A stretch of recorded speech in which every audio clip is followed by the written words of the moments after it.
I would say that this will bring our journey through Lego Star Wars to an end, but that's not quite right, and I'll talk more about that after this title crawl.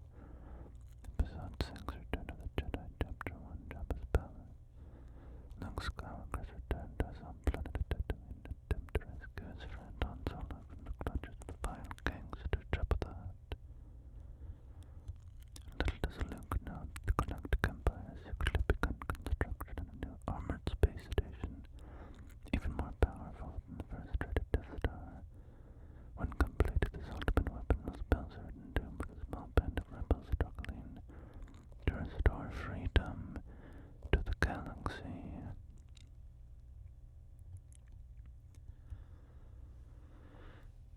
So, when I say that this will not be the end of our Lego Star Wars journey, what I mean by that specifically is that we are not going to be getting through all of Return of the Jedi today. This is a bit of a long episode. I like this little bit right here where Vader reprimands that officer, and then he goes and falls on his buddy for comfort. We will be doing the first 3 chapters of Return of the Jedi today because of the length of this episode. And sometimes my schedule allows me to do longer episodes, or longer videos rather. You know, I've done 2-hour videos, 3-hour videos, but I do not have that kind of time at the moment, so we will do the first half today, and we will return to finish Return of the Jedi another time. And I'll probably, whenever we do that, I will also stitch together the 2 halves and release a single video that has both halves in it. But in a broader sense, we're also not done with Lego Star Wars, because I will definitely be returning to Lego Star Wars in some way. I have had requests for Lego Star Wars 3 and the Skywalker saga, so we'll definitely see those.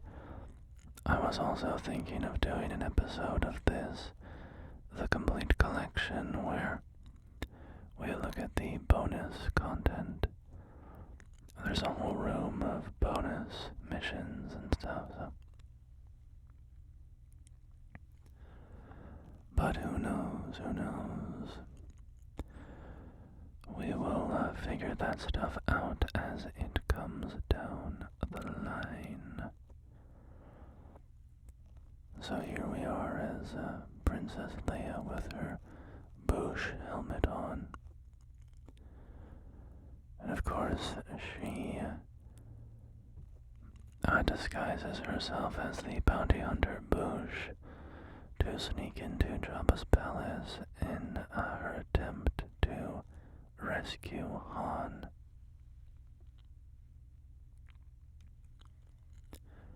Who is Bush, anyways? Also, we have reconnected with Luke here in his very fashionable, very classic Return of the Jedi black suit outfit.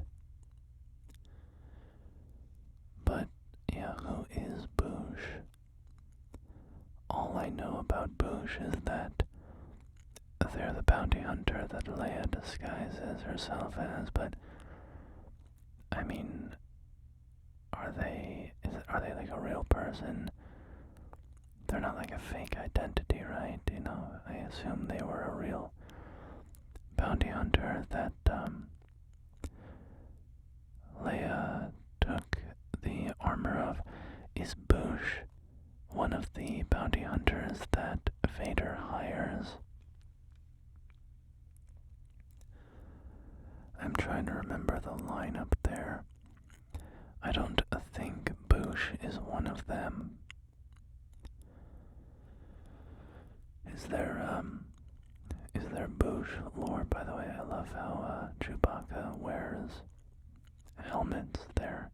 They don't fit over his head, so they're kind of cocked on the side like that.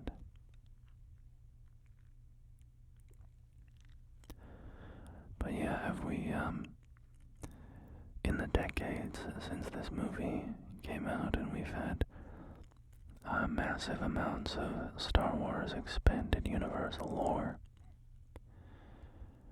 have we gotten, 3 novel series about the adventures of Boosh?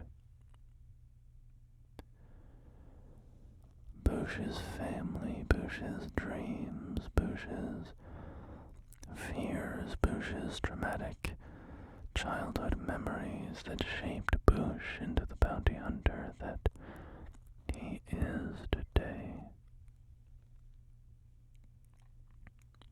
If he was real, did Leia kill him? Is there no more Boosh? Boosh, Boosh, Boosh. In one of my earlier videos, I did Jedi Master trigger names. What if we did some Star Wars bounty hunter trigger names? Boosh, Boosh, Boosh, Boosh. Boosh, Boosh, Boosh, Boosh.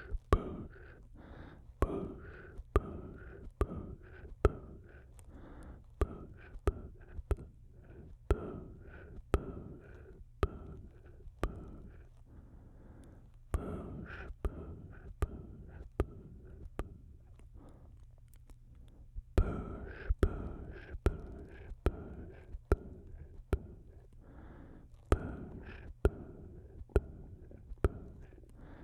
Boosh, Boosh. That's pretty relaxing, I think. Boosh, boosh, boosh, boosh, boosh, boosh. But let's try some other bounty hunters. Of course, we have the most famous one of all, Boba Fett. Boba Fett. Boba Fett. Boba Fett. Boba Fett. Boba Fett. Boba Fett. Boba Fett. Boba Fett. Boba Fett. Boba Fett.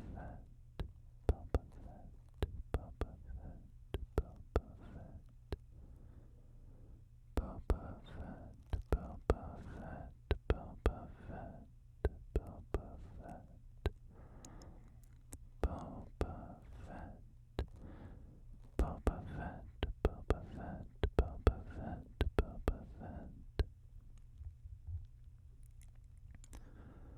Or his dad, Jango Fett, Jango Fett, Jango Fett, Jango Fett, Jango Fett, Jango Fett, Jango Fett, Jango Fett, Jango Fett. I don't like that one as much. I prefer Boba Fett. Boba Fett. Boba Fett. If we're tier ranking the bounty hunter names as trigger words for ASMR, Boba Fett's gotta go higher than Jango Fett. Jango Fett. Ja, ja, ja. I feel like you don't hear many J's in trigger words.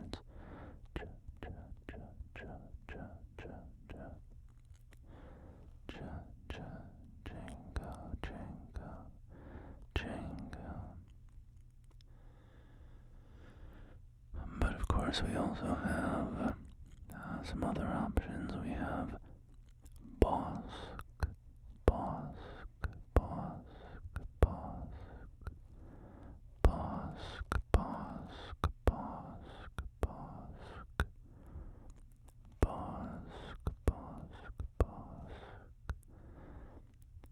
Bosk, Bosk, Bosk,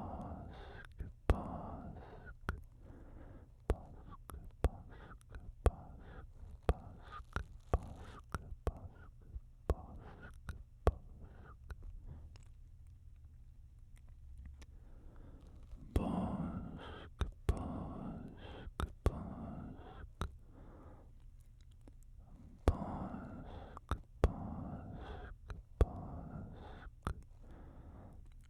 There's a lot of B names here, aren't there? Bush, Boba Fett, Bosk, Bush, Boba, Bosk, Bush, Boba, Bosk, Bush, Boba, Bosk.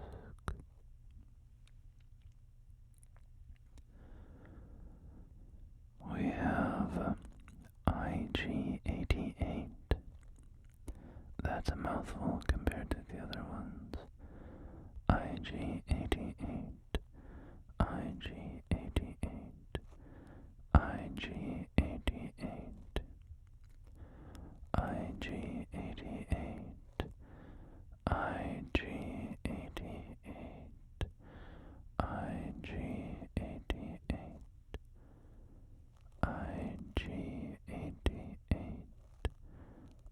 IG-88, IG-88.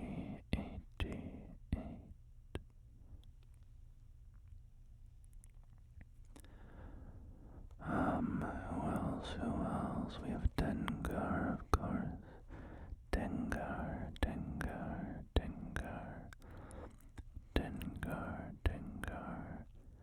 Dengar, Dengar, Dengar, Dengar.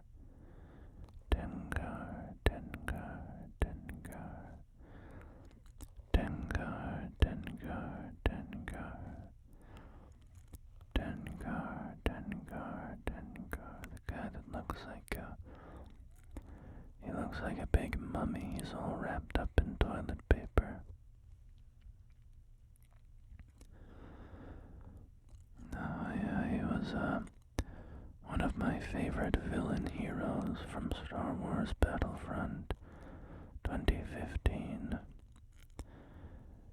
Playing as Dengar, I really enjoyed playing as Dengar.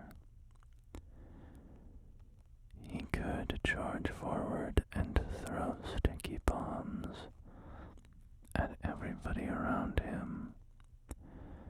Or he could charge forward and swing his gun as a club. Or he could activate rapid fire on his gun and unleash a barrage of deadly blaster bolts.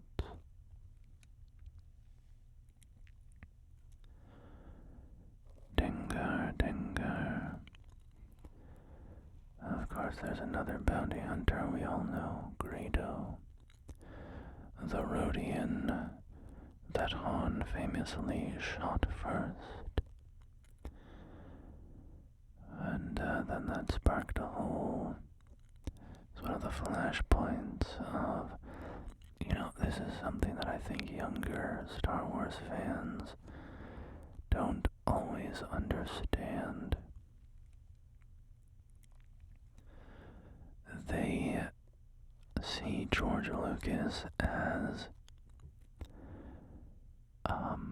the guy, right? I think in the era of Disney, where Star Wars has fallen so far, and Disney's stewardship of Star Wars is much maligned. There has become a romanticization of George Lucas as the guy who really knew Star Wars. mean, obviously he made it, right? You know, George Lucas would never do all the bad stuff that Disney is doing.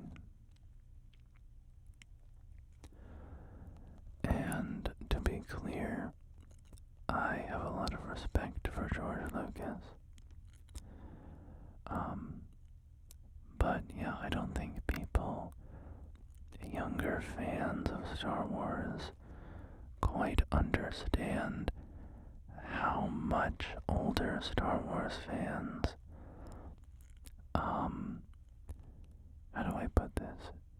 Dislike is a strong word, but like, I don't think they understand the issues that older fans have with George Lucas. Because in an era of Disney, George Lucas just seems like the guy who could do no wrong. But the amount of changes that George made to the original movies, the special editions, trying to scrub the original movies from existence, basically. He earned a lot of animosity with, those older Star Wars fans. And then, of course, that's not even getting into the prequels, which obviously were hated by most, or by a lot of Star Wars fans at the time. And it was sort of widely seen that George Lucas had pretty majorly dropped the ball on the prequels. But nowadays, in an era of, the rise of Skywalker, and, the Book of Boba Fett, George Lucas, it's understandable why people would look to him as like a source of, trust, right? Like, oh, that's the guy that he really knew how to make good Star Wars stuff. But it's a bit more complicated than that, I guess. Anyway, we have a new title crawl here. Episode 6, Return of the Jedi, Chapter 2, The Great Pit of Carkoon, where a continuously new Death Star in the future of the galaxy appears increasingly bleak. On Tatooine, Luke Skywalker is in the grip of Jabba the Hutt, along with Han Solo, Chewbacca, and Princess Leia. Jabba takes his prisoners across the Tatooine dunes to the Great Pit of Carkoon, where he plans to defeat the fearsome Sarlacc beast. But even with backup from Boba Fett, Jabba has severely underestimated the powers of a Jedi.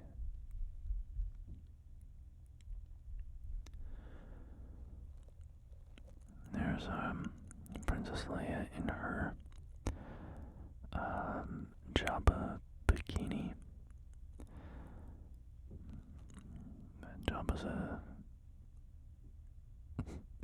I don't know, it's a funny thing, Does a giant slug man find a human woman attractive? Apparently, in this situation, I guess, Jabba's got a thing for human ladies. But, it's like you imagine that, a human, I'm not attracted to a giant slug woman. Or, well, listen, I shouldn't be too hasty, okay? If, I'd have to see the giant slug woman first. Maybe she's got a certain allure, who knows? I shouldn't speak out of turn. Also, I know there's a lot of people out there that would absolutely love a giant slug woman. And, more power to them. So, you know what, actually, as I'm reflecting on it more, it's really not unusual for Jabba to have the hots for Princess Leia, because I think about the things that people, on planet Earth are attracted to.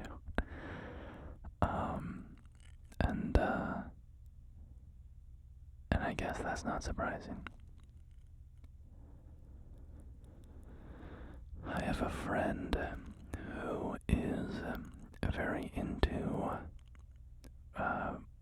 reading, but like specifically book talk, right? I'm not on TikTok, but my understanding is there's a sort of culture on TikTok called book talk, and it is, for people who are interested in books, but my understanding is it's also kind of like a specific type of, well, I'm sure it's a very wide range on book talk, to be clear. I'm sure you could find lots of niches within that group, but my understanding is there's kind of a thread of romance novels and fantasy and stuff. Fantasy in a romantic way. So anyway, I have been talking to this friend of mine because she came up here for a bit. She is staying in town, and we end up going to the same places a lot, and so we often drive together for a while, and I've been talking to her, and so that's a lot of unnecessary preamble. What I'm trying to say is that she was telling me about her, I don't know, people that she follows or, friends that she has in this community, but she was telling me about some of the stuff that they were into, some of the types of romance books that they were reading, and I have to be honest, I thought that I was up to date on the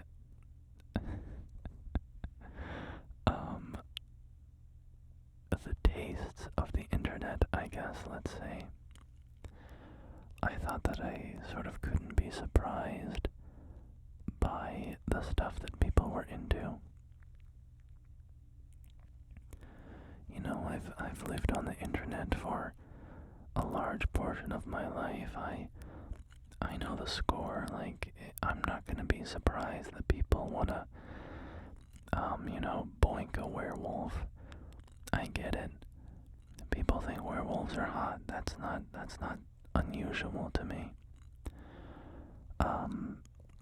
So I'm not surprised by stuff like that. I thought that I kind of thought that I couldn't be surprised anymore, but my friend was telling me about some of the sort of subgenres or whatever,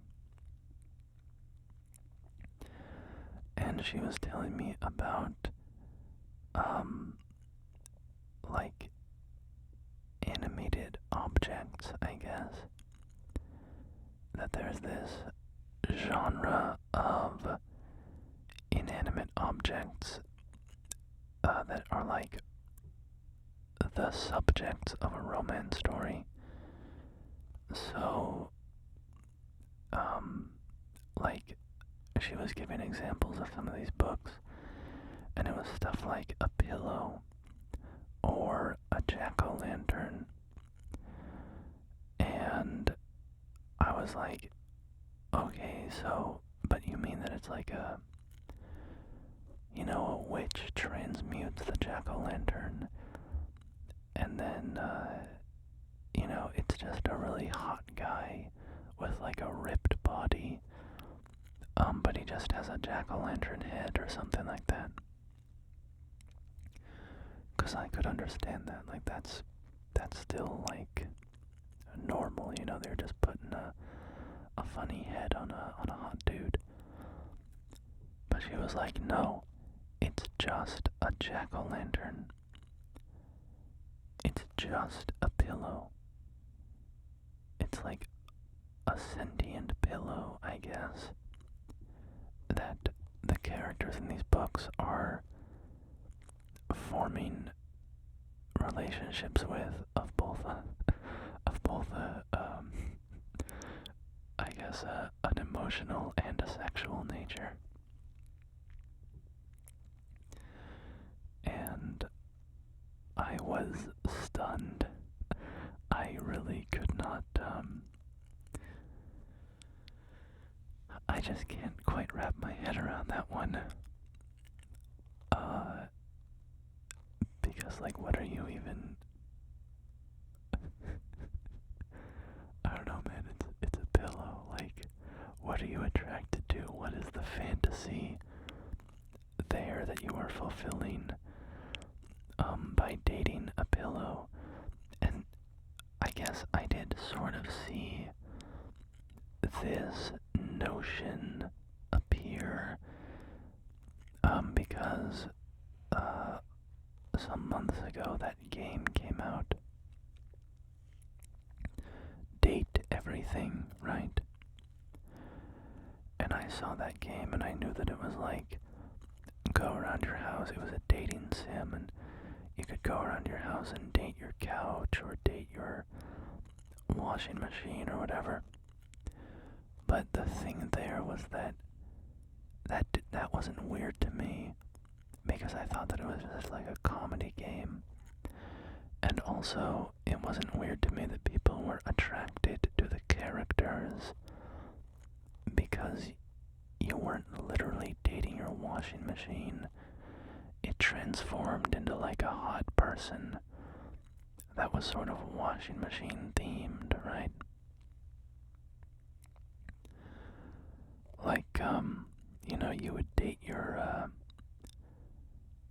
I don't know, a padlock, and then it would be some, like, dominatrix, like, I'm gonna put you in a chess cage or something. I don't know. I didn't play the game, so I don't know what people were getting up to in it, but, it was basically just dating people, right? But with the funny flavor of, oh, these were originally objects in your house.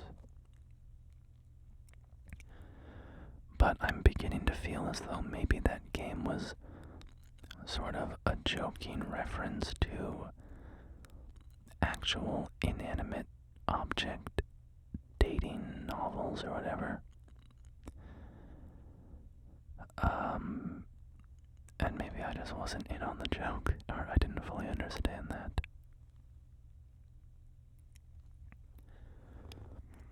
But anyway, yeah, my friend was telling me some more stuff, and I was pretty shocked. She was talking about, like, okay, you know, maybe I shouldn't even go into this.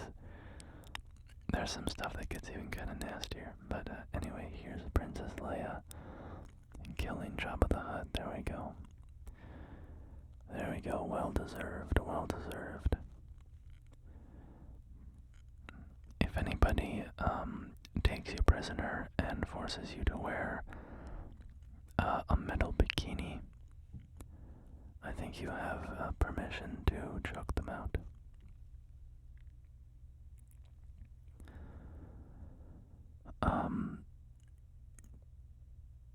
Yeah, sometimes I get on the mic and I just start, like, rambling about things that maybe I shouldn't ramble about, but I think in this case I should probably not talk about the other kinds of books that I found shocking, because they go into topics that are not not appropriate, I guess. But not just not appropriate, but like in a really big, crazy way. So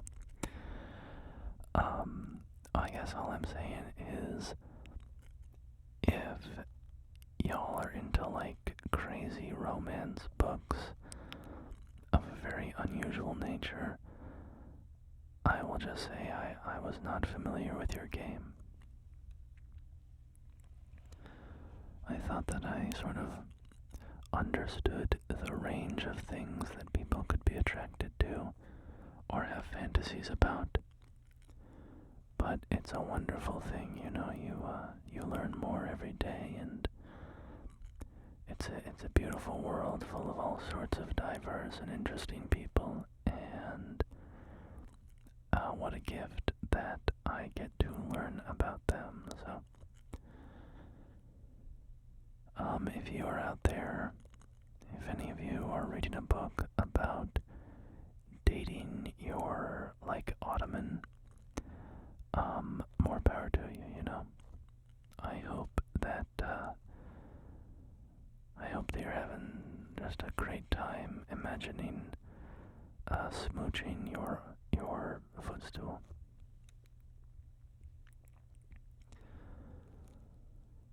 So anyway, we are, of course, on the sail barge now, and with Jabba dead, we are fighting to make our escape. So, I did play this mission, I think maybe on my first Lego Star Wars video I did, which I think was my very first Lego video. I can't remember. I think this was the first one. I think I started with some Return of the Jedi. So we have played this before, but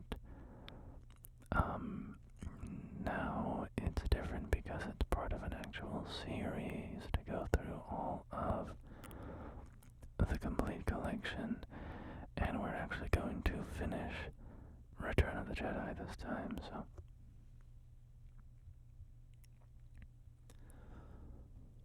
We have a little bridge so that we can go up top here. And now we need to go shoot those exposed, like, power core things.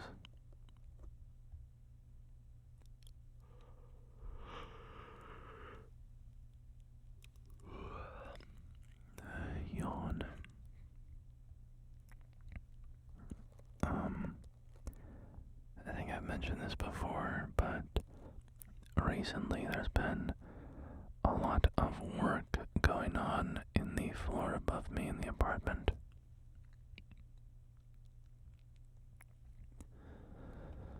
I don't know exactly what's going on. Someone's doing a lot of sawing and drilling and hammering and stuff, so they're doing that at the normal times that I like to record, and there's also some other times that I just can't record because of other regularly scheduled noises, you might say. Certain times of day or the week that loud things happen. Title crawl time. Episode 6, Return of the Jedi, Chapter 3, Speeder Showdown.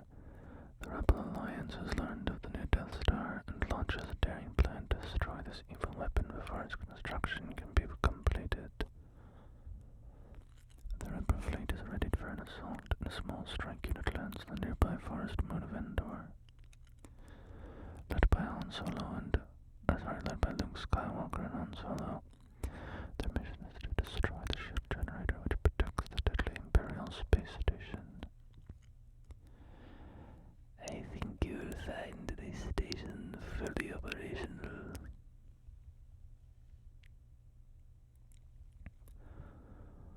So here we are on Endor, the forest moon of Endor, with Luke and Leia in their forest garb.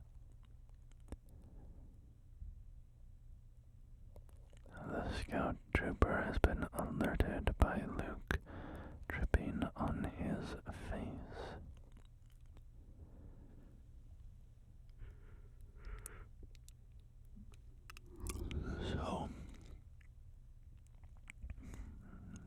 begin our, this is kind of a vehicle-based level, but with some, well, it's sort of half and half. There's some vehicle sections, and there's a lot of,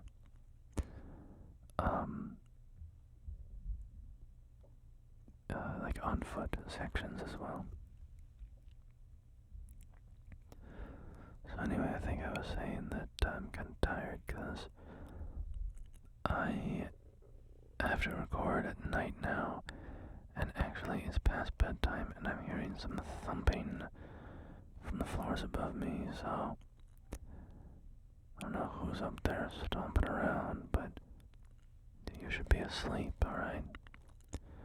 This is an hour for sleeping,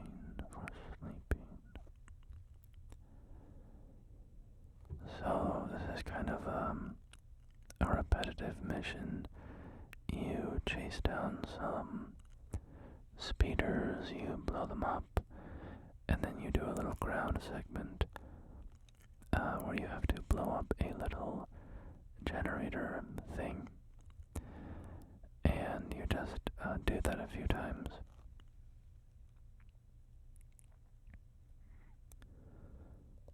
But yeah, then you have this, you're just going on kind of a loop course here. There's just a circle, and for a while here I was just crashing into the trees over and over again, not realizing that that was actually hurting me. I was thinking of the, like, pod racing level from Phantom Menace, where you want to smash into the Lego stuff. You smash into the crystals and the little towers and stuff, because when you hit them, it gives you studs. But on Endor, crashing into the trees just deals damage to you, so it is unwise.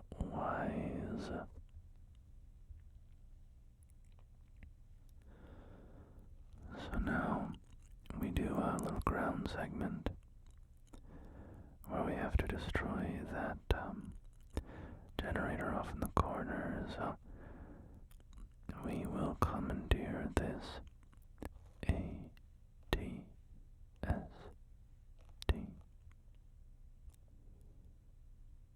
Kaboom, kaboom. Let's see, of course there's Sam Wessel, that's another bounty hunter. Sam Wessel.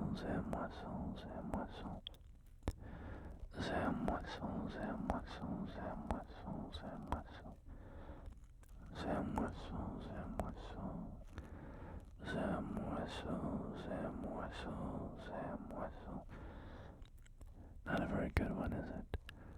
Sam Wessel.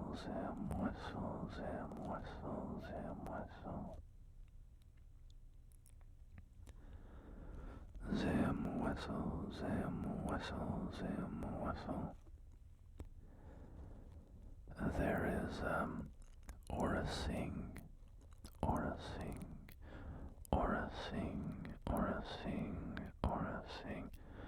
Also not a very good one. Aura Singh.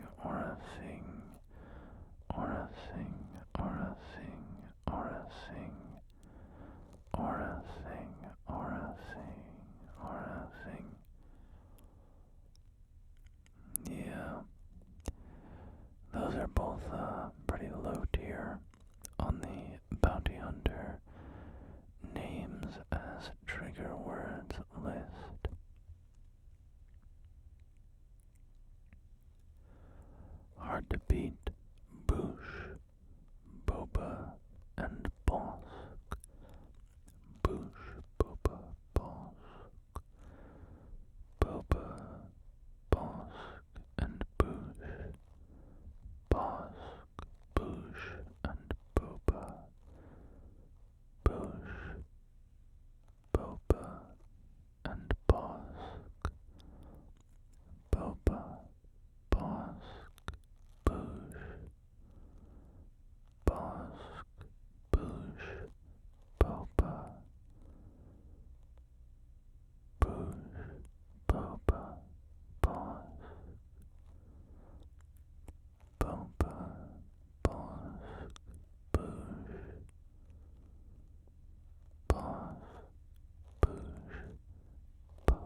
to them, take care of them all.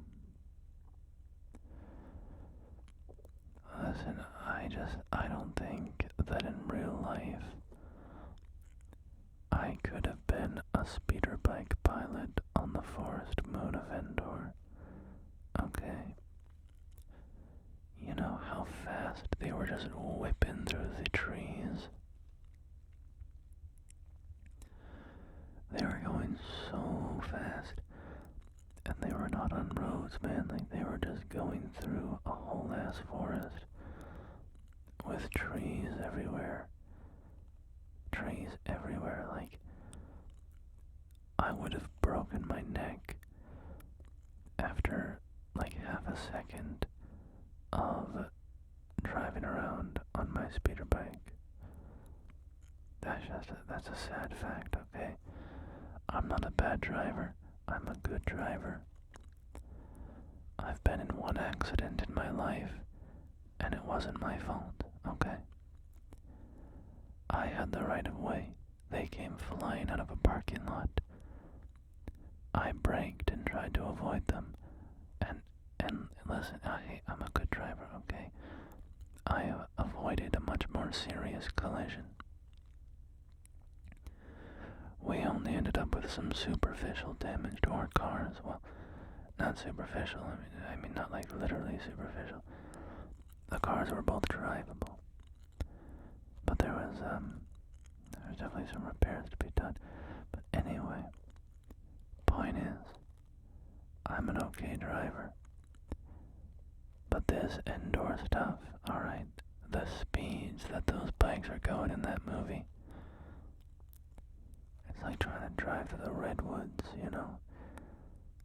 And there's no paths or anything. I would have been a pancake against a big tree. Immediately. A bunch of Ewoks would have had to peel me off.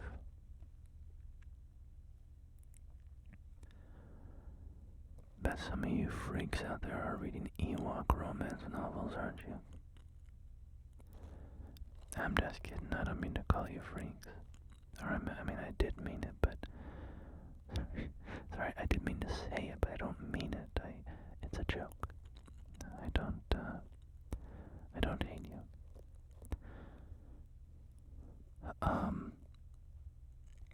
So we have some more stormtroopers here. I think this is our last little shield generator thing that we have to destroy.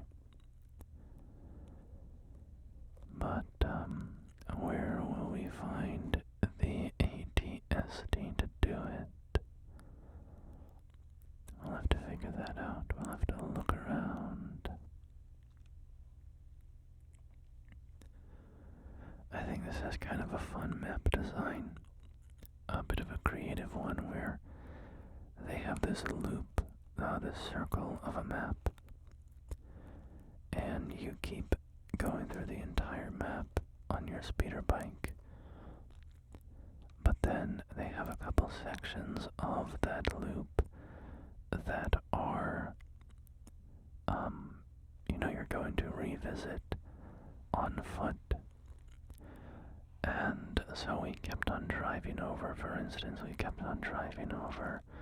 this little gap here, this little ravine, on the speeder bikes. And, and now we get to, cross over it on foot. There was a little bridge that we kept seeing on the speeder bike. And then we eventually got to walk over that bridge. So, I think it's kind of a fun,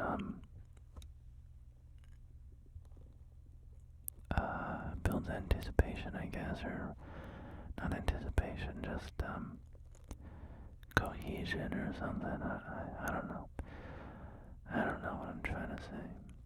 I'm trying to say that you get to see something for a while, and then later you get to interact with it directly, which is kind of a satisfying way of structuring a game or, a movie or whatever, right?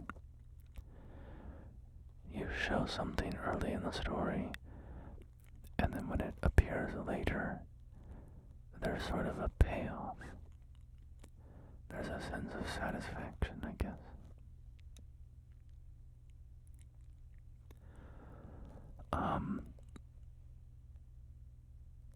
But yeah, I'm sleepy. I'm sleepy. I hope that you're sleepy too. Or rather, I hope that if you are sleepy, that you are asleep by now. That doesn't make sense either. I hope that if you were sleepy when you started this video, and that you wanted to fall asleep, I hope that this video has helped you fall asleep. And if you are using this video to like focus or something, then I'm sorry for my increasingly inane rambling as my eyelids get heavier and heavier. I might fall asleep recording an ASMR video. That would be kind of fun, wouldn't it? Just leave it all in. I'm talking and then I kind of start to slur my words and I fade off. And the breaths get longer and heavier. And all of a sudden I'm snoring into the microphone.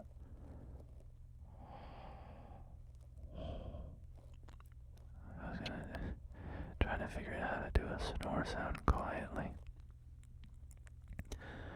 I didn't really crack that puzzle. I basically just breathed. Just making myself laugh, imagining me just like snoring at full volume with like a loud ass snore, and then leaving that in. There's something so funny to me, and I would never do this.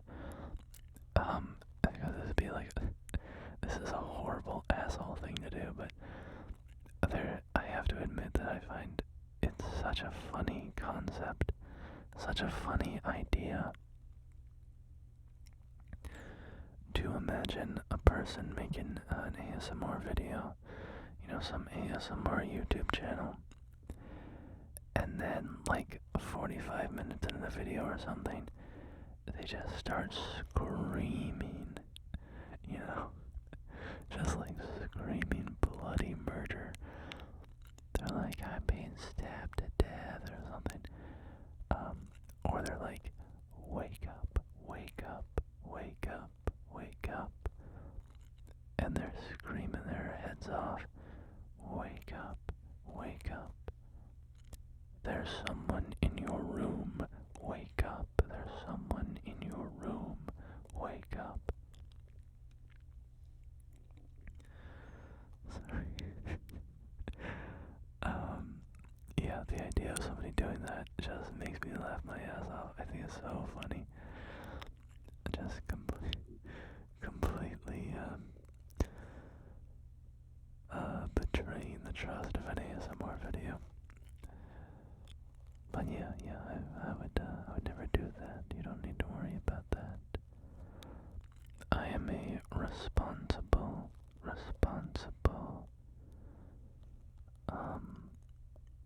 maker of ASMR videos. So you are safe in my hands, okay? You are safe in my hands. How do you fit in my hands? You're so tiny. You're such tiny little people that you're right in the palm of my hand. Isn't that amazing? You're so small. You're so little. And I don't know what I'm talking about. I need to go to bed. But we will not go to bed quite yet. We will not go to bed quite yet. Because, I wanted to,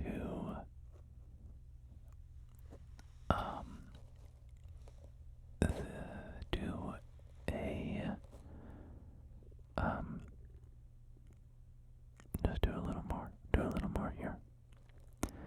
fill out up to an hour, because if I had done the whole episode, it would have been like probably 90 minutes or so, I would imagine, maybe. Probably a bit longer, honestly.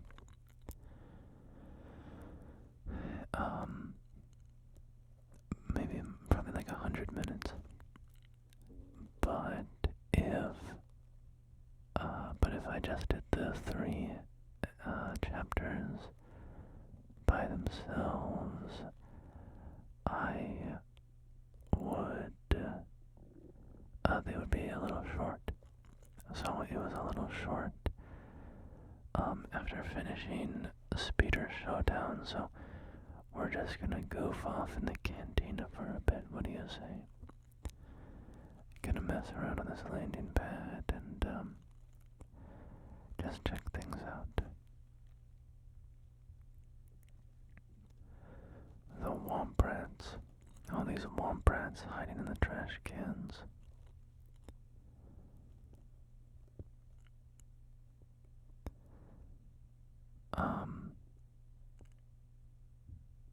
I'm not sure if there's like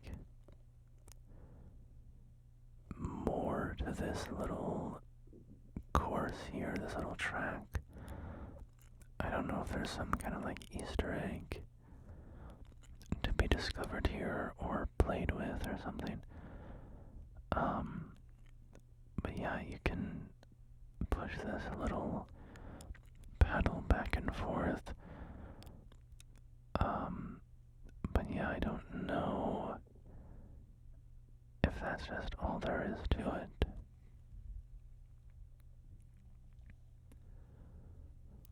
But let's go back inside, and I think, oh yeah, I don't think I've done this in a video before. You can move all of these little goblets. Move all these little goblets. Goblets, goblets, goblets, goblets. And then you can play, you can go bowling. Knock them all over, then they all explode. They all explode.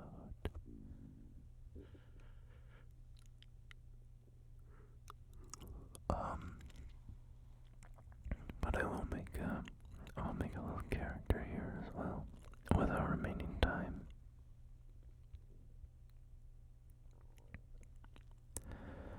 Because they introduced, this, character customization in Lego Star Wars 2, so you can mix and match various Lego character pieces.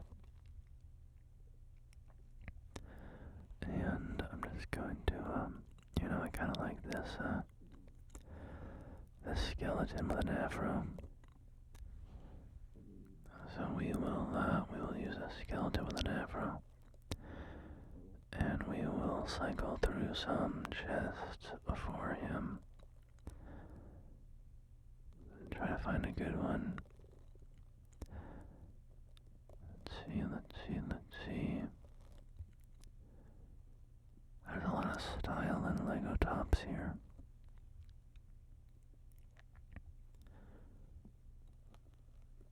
Oh man, this is just taking me back for some reason. Something about the customization here, customizing the body and like looking closely at all of the Lego torsos and the designs on them and all that.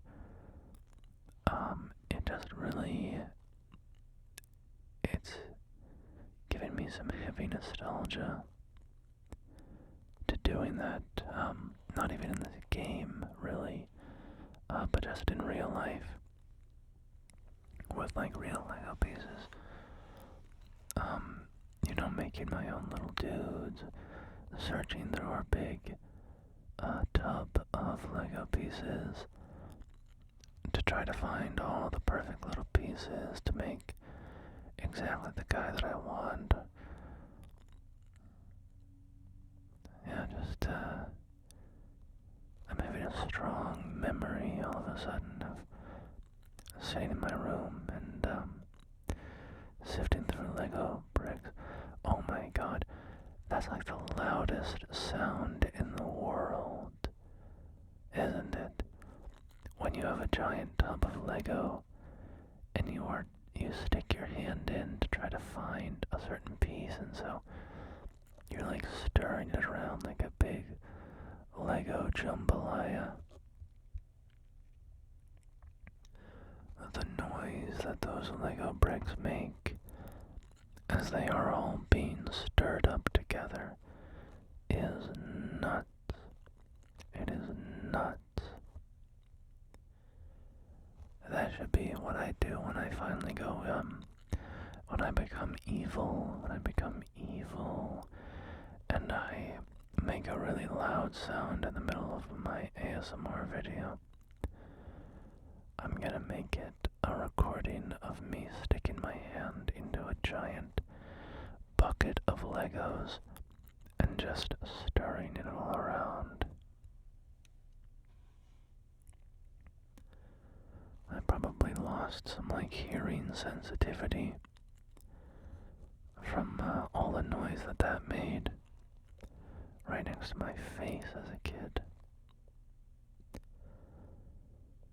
Alright, let's give our boy Bone Man a little test run here.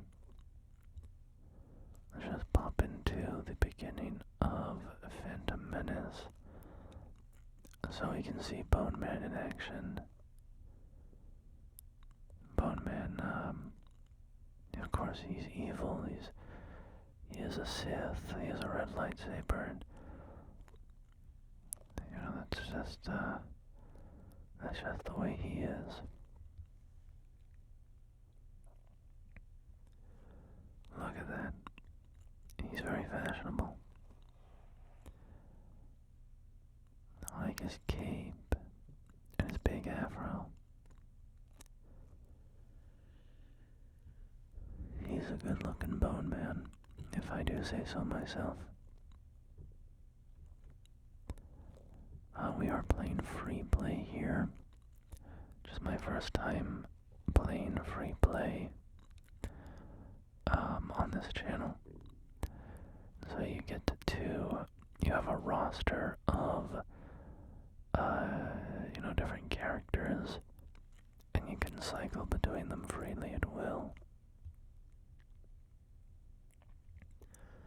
So all of these Lego levels are really designed to be played multiple times, at least twice.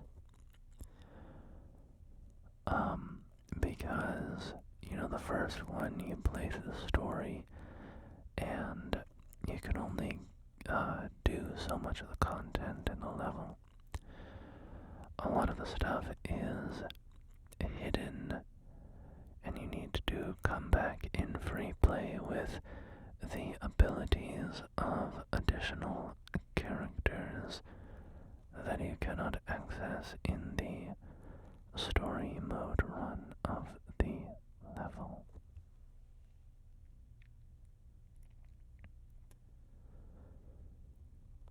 So I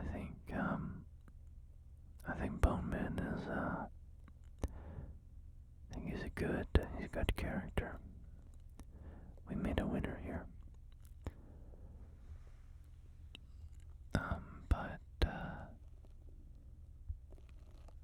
But that will do it for our gameplay today, so I am going to return to the Cantina so that we can pour ourselves a nice drink, kick back and relax at one of the Cantina's tables, and maybe make a purchase with my studs, finish off the last of my studs. So,